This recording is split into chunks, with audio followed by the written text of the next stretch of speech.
I have been involved in the petroleum space for several years. I have 9 years feed development work behind me. I've been involved in some of the largest acquisitions in the downstream space. It's been a pleasure to contribute to these organizations' success. I have 15 years of industry-focused executive leadership behind me. I sat on the C-suite of 500 million and up companies. I've been on boards. I've been on advisory committees. I've been a Sigma speaker and considered a voice for the industry several times, which has been an honor for me. And I have 20 years of software and technology behind me. I originally came up in the banking world as a technologist, and it was something of a surprise to me, and to find that technology leads you directly almost into the M&A world. In our space, it's a world of consolidation. It's exciting. And I think it yields us an enormous opportunity to grow our organizations outside of the organic path in a way that is both strategic, if done correctly with the right goals and the right aims, and at a far more rapid pace than organic growth might allow. Are there people on the call that have actually experienced M&A before? Have you guys gone through it?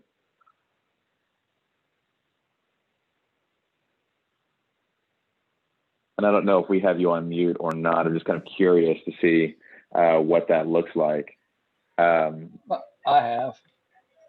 This is Dwayne. Good. So I enjoy having a pretty interactive session. So one of the things I like to do is to define M&A. There's a lot of confusion about what a transaction actually is. And I typically like to level set the understanding of what everyone is talking about in a room. We need to understand what kind of sport we're playing, whether it's football, basketball, or foosball. We need to know what it is we're trying to accomplish. So basically all I did was went out and pulled up the definition of what mergers and acquisitions actually are. And basically all this does is it encompasses and describes the activity of buying or selling assets from one company to another through the use of various instruments to get that accomplished. In the M&A world, there are several different kinds of transactions. You have acquisitions and you have mergers, and underneath those broader directional headings, you have these subcategories. So a consolidation is one of the more interesting ones for us in this space. Occasionally, and you'll see this with like a Relodyne so in their beginning, or there have been others, much larger entities out there that have consolidated two companies and formed a new one. It's not necessarily as costly as an outright buyout, and it does allow you to blend much of the best in breed. I find it very intriguing if you can find the right fit for that. Tender offers, you don't really see that as much, or I have not, at least in this business vertical. It's a more sophisticated instrument, and we just don't really have a need for it here. There's not a lot of stock outstanding that you're going to have a valuation that you're going to buy underneath market value. So I did put it here just so people understand what it is. But I've only seen it a couple of times and used even less. So asset deals are the predominant soup du jour here. Everyone loves to not pay anything for blue sky. Everyone likes to go and just buy the deal. It doesn't happen as often as people would like, and it does have benefits, but also has a lot of drawbacks as well. And we can go into that. Management acquisitions, this does happen, and I think there are some organizations that we could point to where this has happened successfully. There are more out there that it doesn't happen quite as successfully or as easily as you might hope for. And this basically encompasses the C-suite goes out and buys a majority portion of the company's stock. A lot of times it's like a company-led ESOP, something like that. So mergers, there's the purchase mergers. I like those because they give unique and interesting opportunities for tax advantage via some depreciation opportunities of assets. And then, of course, the consolidation mergers, which a lot of people are probably familiar with. The new companies formed and both companies are purchased by the new corp. So instead of the consolidation under acquisition, this is a merger where this new company is formed, organized, and then it buys majority stock or all of the stock from the two companies that are going into the merge. So one of the biggest questions that I actually pose to people talking about interest in mergers and acquisitions or M&A is, why do you want to do it? What are the reasons behind M&A? When you look at it, there's really only a few good reasons to do it, because there are tolls, which we'll talk about, that the acquiring entity will pay as well as the selling entity. It's a complex bailiwick to wrap your head around, and there's a lot to it. It's a pretty exciting way to grow the business, but it does have a lot of turmoil, and it's stressful, and it definitely puts that stress test on your business to see what you're really good at and what you aren't. Effectively, volatility creates the opportunity for M&A. If a company is healthy and chugging right along at a reasonable rate of return, and you have happy shareholders, happy employees, and a happy market, there's not really an incentive to buy that company or for that company to sell. The only reason that a company like that would look to move out of, or ownership look to move out of a company like that, is a lack of succession planning, or volatility in the market that they have knowledge of that others might not, or volatility within their company that they have knowledge of that others may not. The reason that we look at that from a seller's perspective, we want to gain market advantage. We want to increase that revenue. We want to end the chase to the bottom of the market when we have retail sites on the street. We want to expand product lines. So, for example, downstream distributor may want to look to get into lubricants, or vice versa, or into real estate, or maybe strip mall development, or additional C-store development, whatever that looks like. That is a really solid reason from the market perspective to get into M&A. The strategic reasons are, you may have a competitor out there that's just been bothering you, just gnawing at you, just causing you issues, just making noise in your space that you just don't want. So you want to just take them out. You may want to just simply increase your geographic advantage, so you can jump across a state line or two and then fill the gray in between your new acquisition and your home base. The other thing, and a lot of people don't necessarily think of this in the top three, but I always do, is you can now leverage increased buying power. You may buy an additional brand or access to additional brands via allocation, or you may simply have more, hopefully, gallons by which to go and start negotiating deals. That's very important. And a lot of times that's overlooked in these deals, but what might look like a mediocre deal really becomes exceptional when you look at what you can now do via buying power. The other thing that we look at, and this is something that is really important, and I know that it's one of those intangibles, but this is absolutely in the top three reasons why you would investigate or be interested in M&A. And the first opportunity to increase your human resources portfolio, the first reason to increase your human resource portfolio is because you are adding bandwidth and capabilities into your core skill set, whether it's operationally focused, whether strategically focused, whether it's sales and marketing focused. You want to add and look at how can a potential buy add to your bench at all times, because you don't need duplicate people, but if you can add additional skill set or redundancy in a good way, that is a really valuable addition to that acquisition scorecard, which we'll look at later. The other thing is, every company out there does things just a little bit differently. I have heard many distributors, many owners have sat down with me and said, my company does the same thing, but we do it better. And I ask them why. Talk to me about why you do it better. And sometimes they do. And that's really part of the ingenuity that makes our market exciting. Sometimes people do have a better way to make a widget, and there's a reason why other people might find that attractive. They want to add that process to their business portfolio of capabilities. That's a really, really valuable value contribution to an M&A deal.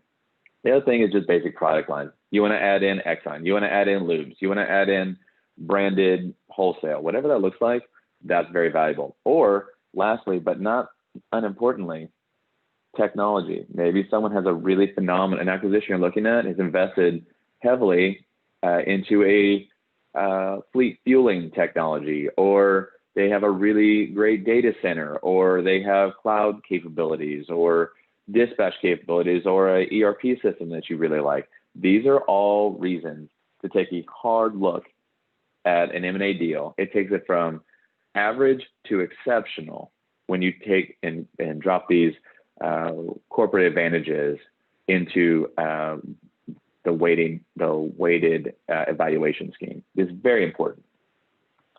So one of the things that we also have, and like I said, I don't want to assume that everyone has a wild background full of M&A experience, but I also don't want to insult anyone. So I keep this relatively high level at a bullet level, from a bullet perspective. So one of the things that we bump up against, and it's challenging for us, whether I've been in a C-suite, whether I have been on a board, whether I have been in rooms speaking to people and helping to work through some corporate issues at the C-suite level or shareholder level, is they'll look at a deal. The deal looks really, really good on paper, and it winds up being protracted, costing far more to bring the deal across the finish line, or things just didn't quite come to fruition like they thought they would. And it generally comes from a lack of a holistic view of what you're looking for or what the deal you're actually looking at is. So it really does, it's really apt when I say perspective matters. You need to keep these teams aligned. In a M&A cycle, there needs to be an identified team, a transaction team that sits, and all they're doing, besides some daily work, obviously, is looking at these deals. Here's what their roles and responsibilities inside a deal look like. So when we look at a deal, you share that deal with them, they tear it apart for you, and they put it back together and say, this is how it could fit. Now, the only way to do that is to keep focus on the end objectives. At the end of the deal, after signing, after 120 days of integration time, what do we want the end objectives to look like? We need to also realize that there are so few deals that are going to come across your desks that are the right deal. They might almost be right, they might be acceptable, or they might just be what I call a deal of the moment. Sometimes we get pressure from our lenders, and this happens a lot when our balance sheets look great, when we've got some cash. They want that cash to do something. They want to look at you continually growing because that means their business is growing. They get to lend you more money. We need to correctly put them in their lane. And remember, they actually work for us. Those people are advisors to us. They don't have the right or ability to pressure us into a deal because they don't actually understand the business in the way we do, or they'd be in our business. So I think focusing on identifying the right deal, which is very, very rare, getting that right deal is incredibly critical to the success of the end objectives. The other thing is team focus. We've got to keep that team focus and cohesiveness constantly engaged. M&A is a grind. It is a grind. It's a grind. It's a grind. I can't stress that enough. You're going to go through deal after deal after deal after deal after deal that's not right until you find the one that is. And we've got to keep that energy level high. When you do find that deal that you're excited about, you'll probably find 2-3 deals in a year that really tick the right boxes and you're interested in pursuing. You've got to work very hard at a shareholder ownership or C-suite level to get both sides of that deal, both teams playing the right ball. And what I mean by that is they have to both understand what a buyer's goal is. When you go to a car lot and look to buy a vehicle, that car salesman knows exactly what you're looking for because he asks. We need to make sure when we're looking at these deals that we actually tell the other side of the table what we're looking for so they can they let us know if it's a non-starter or not. Nothing's worse than getting a deal through due diligence, through the vast majority of negotiations, of finding out that there's one stickler item out there that we now have to, and it happens more frequently than I like to admit, that we have to work around, or it just kills the deal entirely. It's very frustrating for everyone. And it really kind of puts a uncomfortable feeling around an organization. People start to get a little nervous when they have heard rumblings where a deal goes sideways for one reason or another. It inserts uncertainty, which is one more reason why typically in the M&A world, it's very quiet. It's almost like a clandestine. You don't know who this potential buyer, who else this potential buyer is talking to, because they want to keep the best buyers on the table, and vice versa. You don't necessarily want your competition to know who you're talking to because they might go and shark this deal. One of the things I learned very early on in my career is loose lips sink ships. I actually watched the deal completely erode out from underneath us because a member of the transition team told his mother, who talked about a deal that he was working on, to his mother, who told his grandmother, who lived in a state where the sellers were, and she was at a beauty parlor bragging on her grandson, and the owner's mother was there and sank the deal because they couldn't trust these people anymore. That's how sensitive these deals can be. And once that market trust is eroded or is damaged in any way, it definitely is a challenge to grow it back. So we want to make sure both teams are playing ball. We want to understand that both teams have sensitivity around the need for confidentiality, and we want to understand what kind of ball we're playing. This is what the deal is going to look like because this is the deal that we want to have happen, and we're going to get as close to that as possible. So the other thing that comes right alongside of that, this is a marriage. Whether we like it or not, we're picking up an entire organization and we're going to try and make it our own, which means culture, which means process, which means command chain responsibilities and roles. And there's going to be a lot of fluidic shift on the other side of the table, and some inside your home organization as well, as new responsibilities are layered in. It means compromise. If you have a deal and it's a good deal, any deal worth doing hurts a little. It hurts everyone a little because you don't always get, and you never get exactly what you want, but you don't always get the 5 things that you thought were critical. Sometimes you have to give and take, and it does happen. And when a good deal comes across the table, that means everybody wins. And when everybody wins, no one's grand slamming. So in a compromising situation, you have buyer-seller understanding. Deals can and often are fluid. There have been deals that I've sat at the table at the day of signing, and we've worked out what had been tombstones, details of the deal.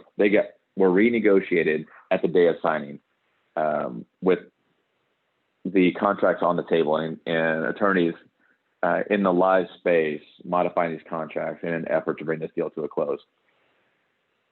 Deals are never easy. Deals can be complicated, but the key to making a deal work is compromise, and compromising when it doesn't hurt you is bad, particularly financially, but also from a culture standpoint. Know when to give and take. And also understand that the hard work of M&A starts after you sign this deal. Now you're faced with an entire organization that you're going to bring back across the line and bring back home. You're going to teach them how you do business. You're going to educate them as to your culture. You're going to help assimilate all of these people who are nervous, they're uncertain. There's a great deal of fear because the M&A is volatile, and you will not know everyone will survive an M&A deal. That not everyone that started that cycle will be on the payroll at the end of that cycle, and that's just a fact.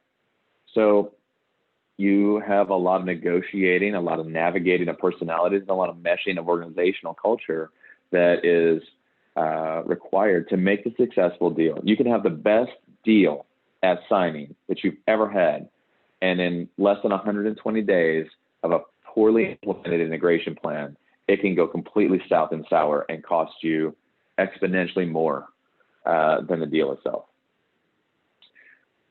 The deal team, again, it is essential. These people are your ambassadors. They're your information sources. They're your filters. These people should be the most trusted people within your organization, and they're not always the people in your C-suite, but oftentimes are comprised much of them. They are the ones that are responsible for bringing this ball across the line. They're the ones that are responsible for extending culture and being your company, the acquiring party's ambassadors to the acquired group. And they're really the ones that are going to manage and run the implementation after the signing. So it's very important to have very good resources there. It's very important to fill the bench and have them become embedded resources within the buy side of the deal. Do we have any questions about that at this point?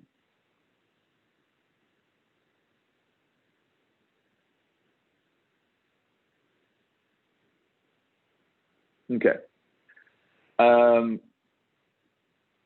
One of the interesting things, and I know that this seems like a very timely opportunity to talk about mergers and acquisitions after our recent political cycle, but with every political cycle, every political change, it happens every 2 years like clockwork. The M&A cycle starts into a fervor. I enjoy conversations with both buy and sell side of the transaction. And the reason that it's interesting is because you get two very different perspectives.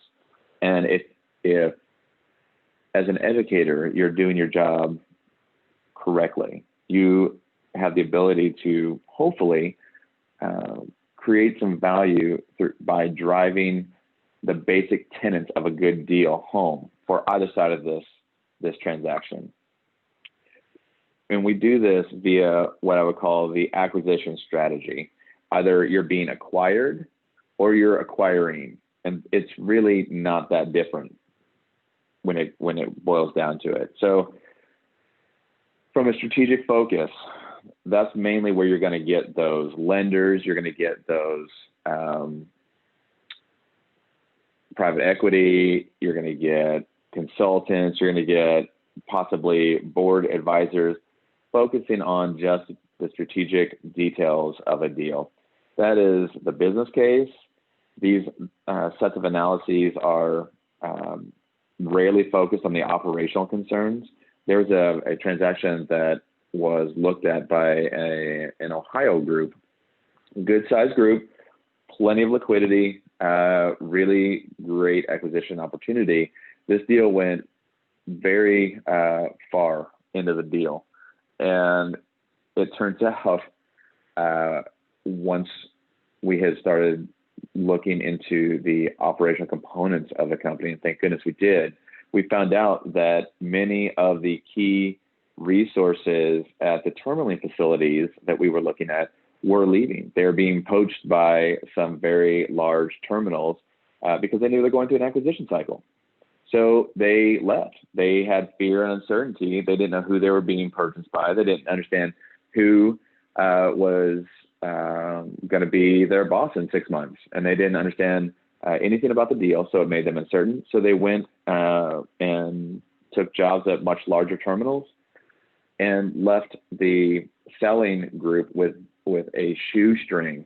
And they worked diligently to try and remediate that. But at the end of the day, without those strategic 10-year veterans at the terminal who knew, or set of terminals that knew every driver, the deal became a lot more sour. Without understanding how the terminals worked, the deal became a lot more sour, and it would have been cost prohibitive to go forward. And eventually the deal died as a result. So on paper, deal looks amazing. In practice, deal became a lot less attractive.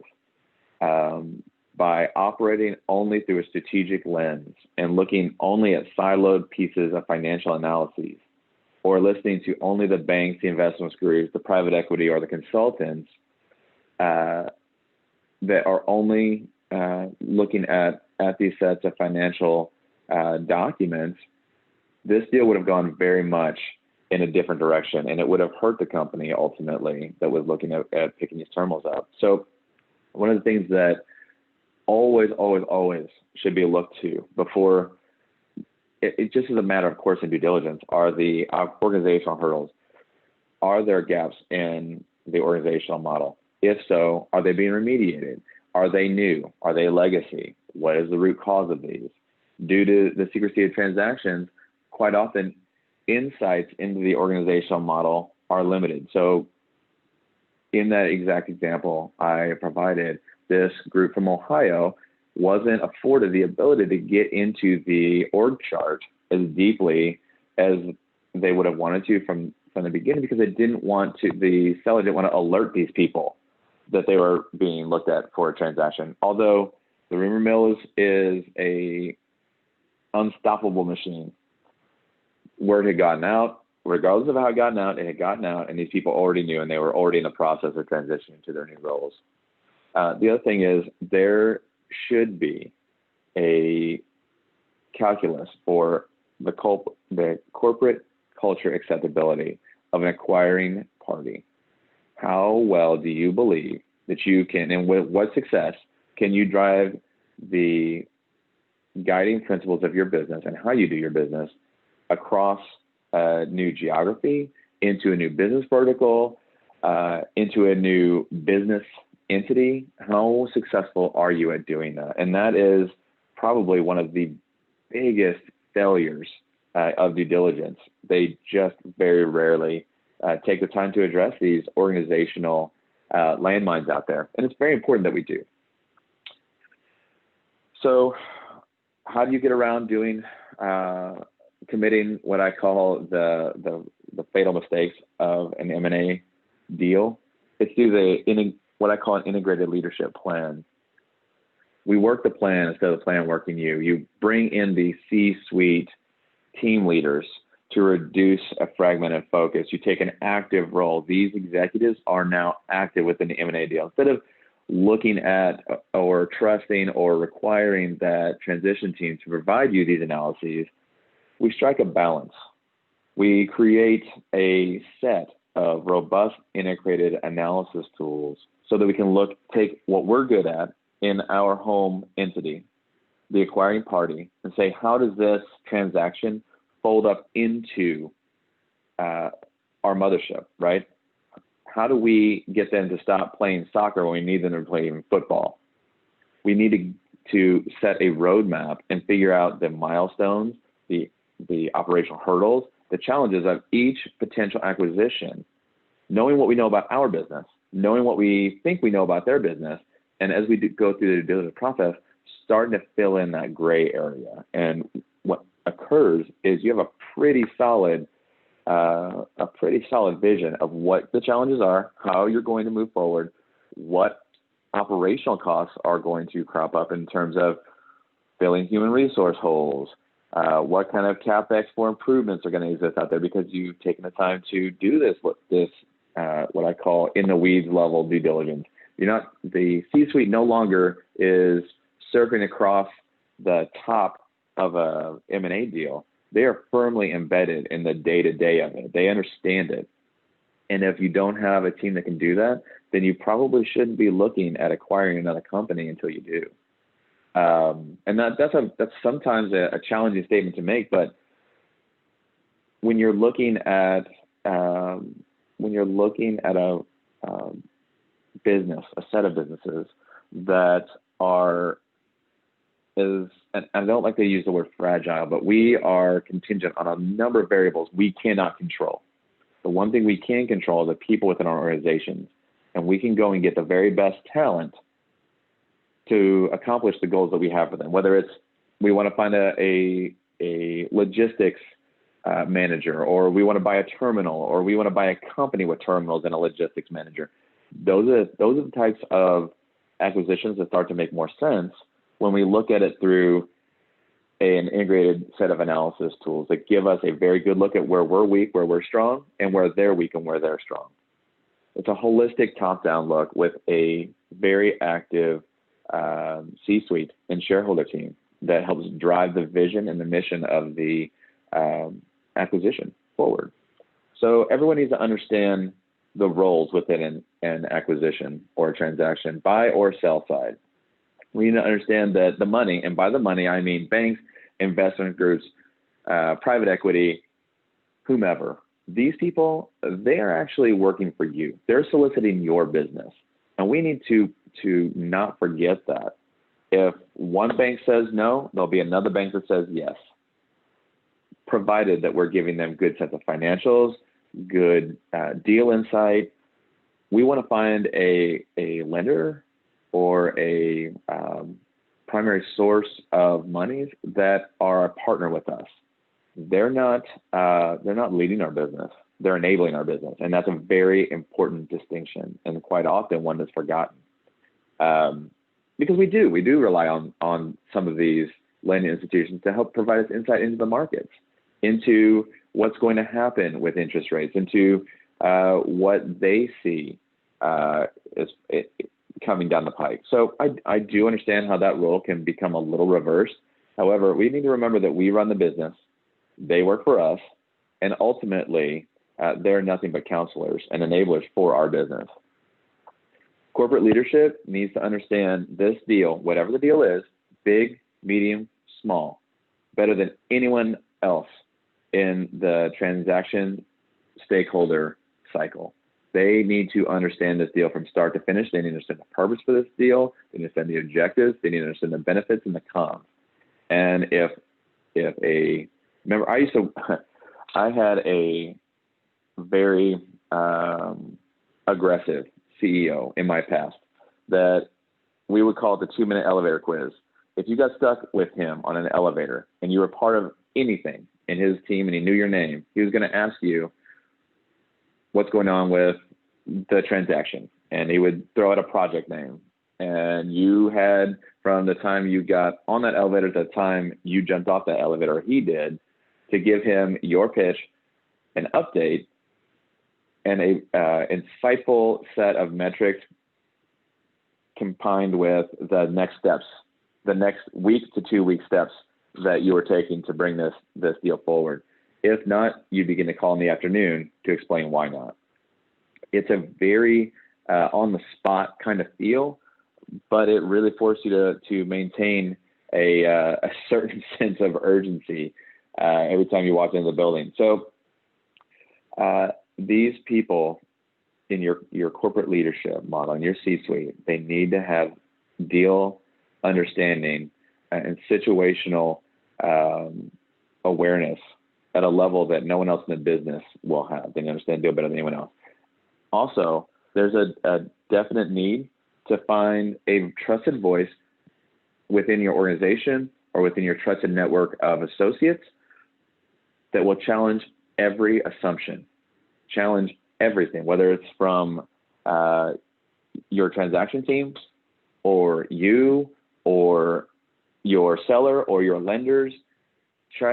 Challenge every part of that deal. Constantly be looking for that silver bullet that could potentially end the deal, because it's that voice, it's that insight, that willingness to go against the flow of what looks like a great deal that will save you potentially millions of dollars and countless hours of angst if the right questions are asked and there's an enablement and encouragement to do it. It's a very powerful tool, not one that you really want to have exercise in a group setting, because in deals like this, you want to have team cohesion, but you need to find that person that's willing to sit down and have a challenging conversation with one-on-one, so that you have an understanding. Here's where the challenges are. Expectations versus reality in M&A world. This is actually a very real story. This was no more than 5 years ago, and for the innocence of those in the story, I will not be giving any names, and I will give no geographic locations. But this actually transpired. I was at a Sigma conference. I was speaking there. I happened to have dinner with a great group of people, an organization that I had known in the industry for many years. And I listened to the CEO of this company tell me that after 6 months of passively looking for a deal, one of their competitors, for no reason, other than they claimed they didn't have a good succession plan or just tired of the business, came to them with an offer to sell, someone that they've been looking at, someone that they've been thinking about for the last few years. And they anticipated having this rolled up into the company by the end of the year. This was in the spring session, I believe, of a Sigma conference. The reality of that situation was that this company did acquire that competitor. And after 2 years of what I would call the most painful experience imaginable in a transaction, they got it pulled across the finish line. They were far, far over budget. They were overcommitted. They had key resources leave their organization because they were just exhausted. They found assets that were overvalued. They found liabilities that existed. They found bad actors within the acquiring or the acquired party. There were prior tax issues. The technology was, to say it was inadequate is being gentle. They were left in the devastation and wasteland of the worst M&A transaction I had ever seen. Part of that is because they were very hungry for a deal. They'd never done one before. They were hungry for a deal. They thought they knew this competitor very, very well. There was a certain self-assuredness that occurred, and probably overconfidence, certainly. And they did not take the time to perform adequate due diligence. There was no data room established. There were no outside resources that raised good questions. In fact, good questions were not really asked within this organization because at the time, the president of the company just wasn't really entertaining dissension, or he took questions as dissension and was not interested in anything but bringing this deal across the line. So long story short, they went through 2 years of pain, nearly bankrupted their mothership. They did pull out. It took them an additional 3 years after the deal was complete, but I can tell you that at the end of 2019, somewhere in that last quarter, they successfully had a really wonderful transaction.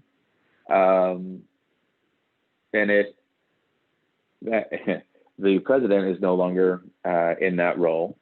The former president is no longer in that role, but they did have a wonderful transaction. It did grow the business. It was a modest transaction, but it was very beneficial for all the right reasons. It was a hard lesson to learn in terms of what not to do. Does anyone have any questions about where we are at this point? Any kind of concerns, any thoughts, anything I can answer really quickly before we move forward?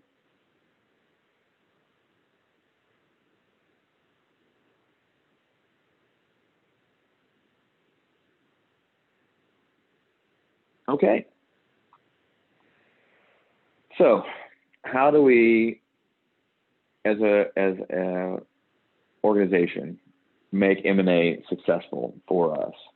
It starts off with a solid foundation. Your company has to be solid before you ever look at a transaction. Transactions test you. They test you in ways that are unpredictable. They test you financially. They test you organizationally. You find out quickly who your top performers are and who the top performers aren't, frankly. What you need to have as a prerequisite for M&A is a lean structure, which means strong EBITDA margins. You need a growth-oriented operational team that's C-suite right on down to potentially line managers. You need to have an opportunistic, disciplined, and proactive approach. Constantly be looking for the deal, but don't be too eager for it. Focus this excitement and enthusiasm into a disciplined matrix of what a good deal looks like. Take the time to build a strong team that can help you bring a deal across the line, because as I said, it's hard. These deals are hard, and they only get harder after signing. Make sure you have industry experience somewhere in your organization. If you're buying a new product line, if you're a downstream distributor or wholesale distributor and you suddenly want to jump into lubes or vice versa, or you want to get into C-stores, identify, locate, acquire, and there are many different ways to do it, but find industry experience to help you evaluate and understand what it is that you're buying. And make sure that they want to be a part of an M&A oriented organization, because that's a very different operational cadence than organic growth. Organic growth is much more ratable. You understand it. There's not a constant sense of urgency that is typical with M&A deals. The other thing you absolutely have to have is a scalable platform. You need to be able to pick resources up and drop them over into the acquired party for extended periods of time. That means you need to be able to take your technology out to these and extend your technology into the new acquired party. You need to extend training capabilities out there. You need to understand operational capabilities into your new organization. And it probably is going to include geographic expansion. So be cognizant of how you're going to manage those challenges, because they're very, very real. They're very real. Also, have a sound financial package you can give to lenders that illustrates exactly what your foundation is and why you want to jump into a transaction that grows you. If you don't have good financials, a good financial package, and I don't mean, well, I do actually mean solid financing, solid growth. I mean also a solid financial packages that banks, lenders, PE, if that's where you're going, which is typically my last line of monies, but have that package you can hand to them, and so they can easily understand it, and create enthusiasm for them to lend you the monies necessary, the capital necessary to go and acquire what you want to buy. Access to favorable rated debt. That's really useful. You want to have established a history with the lenders you're looking at. You want them to understand you personally, your business in a detailed way, and why you want to move forward into a new geography. And sometimes that makes lenders, particularly if it's a small bank, a little nervous. The biggest challenge I have is in that medium-sized lender, where the bank is a publicly traded bank, but they're more regional still. They are probably the most conservative lenders out there. They're a little bit more challenging. They got a little bit more rules. They're just into a new space themselves. I do like small banks, and I do like really big ones. Those two extremes work very well for capitalization of these types of activities. So it's a good opportunity to proactively make these relationships, start these relationships. When you get invited to golf outings, when you get invited to dinners, send someone or go yourself. You want to start forming these relationships so you don't have to do it when you have an active deal. You've already got opportunity to just reach out and extend the relationship once you already have it. You heard me say it earlier. One of the things that we absolutely have to have when we look at deals is an understanding of what is your target. What does your target look like? When you're out on the golf course, you know where the pin is. You know what the target is. When you're out hunting, you know what your target is. When you're doing any sport, you know where you're trying to go. In M&A, that oftentimes gets lost. They just see a competitor. They remember my story. They saw a nearby competitor. They wanted to get them out of the way because they thought it was opportunistic. It really wasn't, because they didn't really know what they really wanted to buy. They just wanted to grow. And that was the first deal that came across the table. So also, this conversely works for sellers. Know who you want to send your deal book to. You don't want to send your deal off, your potential sell off to someone who's not qualified to buy you. You want to make sure that your organization is going to benefit from this, and more importantly, you want to make sure that you as a shareholder are also going to benefit from this.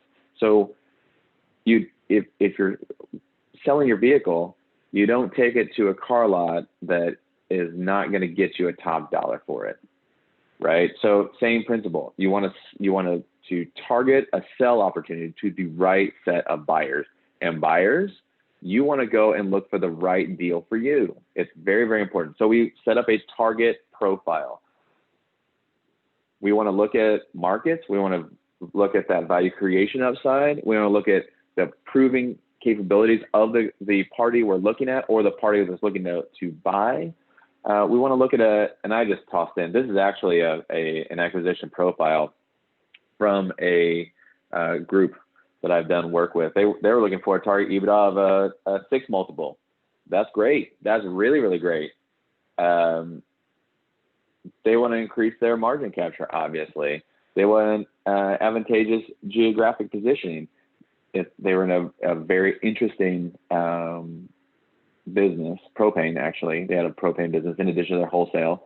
And they wanted to come into some of the larger cities. They had a great rural market vertical set up, but they were looking to jump into the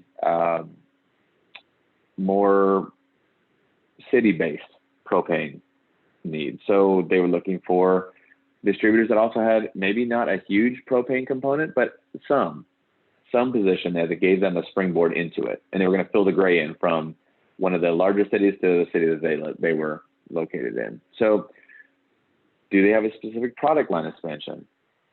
Are you looking for 40 plus in revenue? What does that revenue add that you're looking to put back into your rolled up set of financials? These are very important, because that if you go, it tells you what you're looking for. Are you looking for an SUV? Are you looking for a sports car? Are you looking for a minivan? Who knows? This is where you find this out. What type of strategic advantage you're looking for? Who are you trying to go head to head with, and how are you going to do it? And are you just looking for a complementary product line? These are really interesting questions to ask, and someone within your organization or someone somewhere that's helping you with the deals needs to be asking these and putting together the acquisition profile. And you would have a perfect deal, a okay deal, and we'd only look at this if we could combine it with another deal or two, right? So you have best, better, and okay. And generally speaking, you're going to hit right in that middle space somewhere. So it's very important to identify the right time. Timing is the most critical part of any M&A transaction. You can take the exact same. In fact, there was a deal that went south very recently in the market as a result of a COVID concern. COVID was wreaking some havoc in their local economy. The seller backed out of the deal.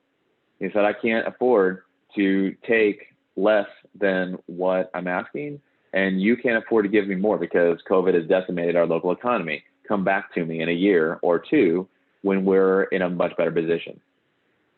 While that was hard for the acquiring party to stomach, it made the absolute best sense for both organizations, really. That acquiring party, even if they had wanted to spend the extra dollars, they would have have overreached and had to dip into the reserves and could potentially have damaged them long term. Also, the seller could not afford to take less than what he was asking because he had a plan to move forward with other things in his life that required that level of capital. It just wasn't the right time. Had the right target. Not every opportunity is a good one. It just isn't. And know what that means to your organization. And not every target acquisition profile is applicable. In fact, rarely do we see a target acquisition profile that's the same for several different companies. It's usually, if done correctly, very specific, very, very specific to what the seller or buyer are looking for. They're very few the same. And also have the right goals. Understand, how much revenue do you want to put back into your business? Revenue has cost. So if you have X amount of revenue, you have X amount of cost to get it. What kind of product lines are you getting that you may not want or that are just complementary that you want to keep or you absolutely want? What's that EBITDA you're willing to chase for? The better the EBITDA, the more expensive the company. The way you find the right target is by building a pipeline. It's very, very similar to the sales pipelines that hopefully all of your entities are working with. You have your sales team, they go out, build a set of targets, they evaluate them, and they close. We're a little bit different because we identify promising opportunities.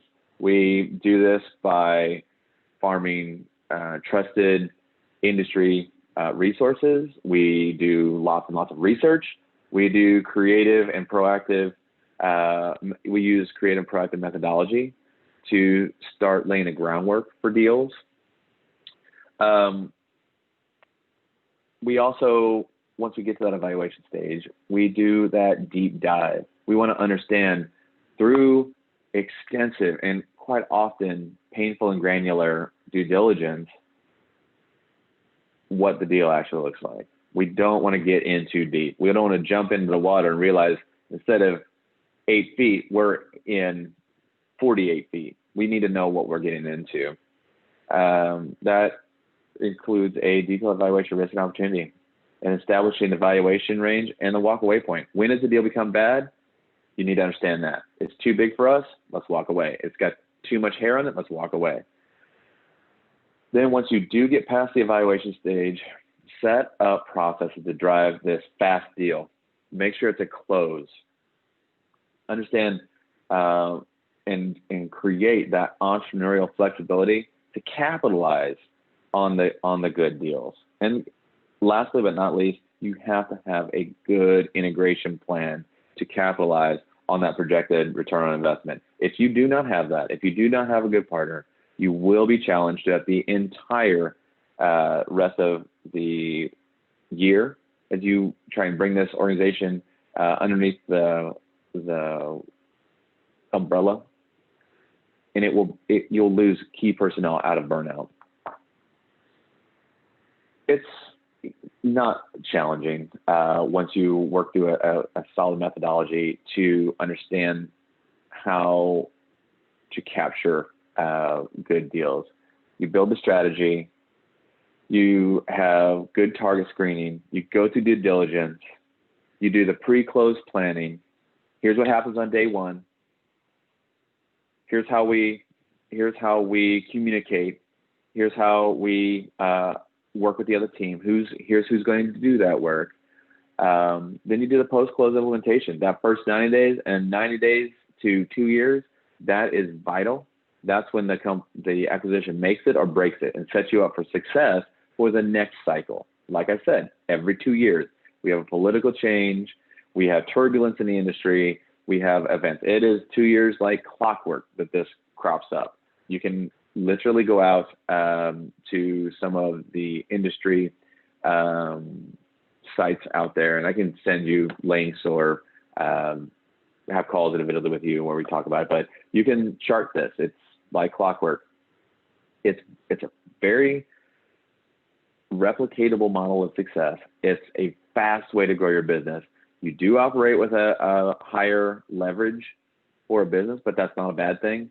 Leverage brings discipline. Discipline typically breeds success. Out of hundreds of contacts initiated, you typically get 30 discussions. Out of those 30, you'll get 15 not NDAs.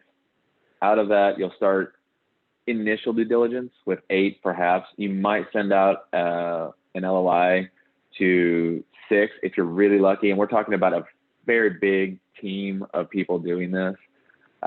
You'll wind up in detailed due diligence with 2, or with 4 possibly, but probably 2. And then you'll come across that finish line with 1 to 2 a year. That's it. That is what you will come across the finish line with. And if you're doing it correct, and that's what everything works out perfectly and all the stars are aligned. And if you're doing it correctly, you can absorb that over the next year and start the cycle all over again. So in that next 2-year cycle, you're back to go out hunting, or you're back to out selling. Again, why do we do M&A? Opportunity. We're looking for market advantage, strategic advantage, and corporate portfolio advantages. Anything outside of that has no place in the M&A deal. It causes noise to be inserted, and people ultimately to leave the organization, which creates discord and challenges that we just don't really need to face in our industry. It's hard enough already. There's no need to make it more difficult. So, are there any questions, anything I can answer, anything I can help with? What do you guys think?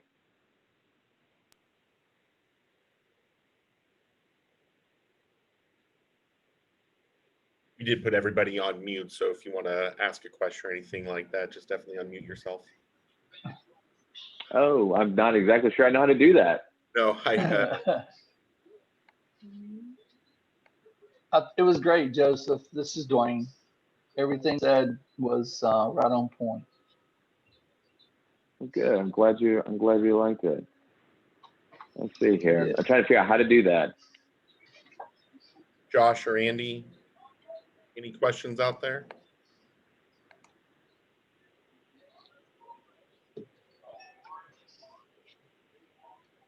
Well,